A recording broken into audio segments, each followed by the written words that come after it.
Le persévérant. Ses points forts. Le persévérant est consciencieux, engagé, observateur. C'est avant tout un homme ou une femme d'opinion et de conviction.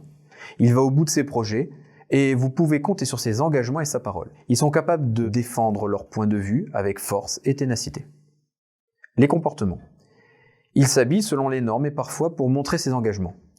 Il cherche à travailler avec des petits groupes ou dans un environnement sérieux, traditionnel et qui respecte des normes personnelles, culturelles et professionnelles. Le mode de perception et de communication. Il évalue en premier les gens et les situations. Son langage exprime des opinions, de nombreux jugements et peu d'émotions. Les besoins physiologiques. Il a besoin d'être reconnu avant tout pour la valeur de ses opinions et aussi pour la qualité de son travail. Le choix d'une activité. Il recherche un pouvoir d'influence pour faire passer ses convictions, un poste hiérarchique élevé. Ce sont souvent des leaders dans le monde de l'économie, de la politique et du syndicalisme. Les points négatifs sous stress. Au premier degré, il devient trop exigeant. Il ne voit plus que ce qui ne va pas. Au deuxième degré, il part en croisade. Il cherche à imposer son point de vue, il n'écoute plus et il coupe la parole. Comment le motiver? Il faut un style de management démocratique. Il a besoin de se sentir respecté.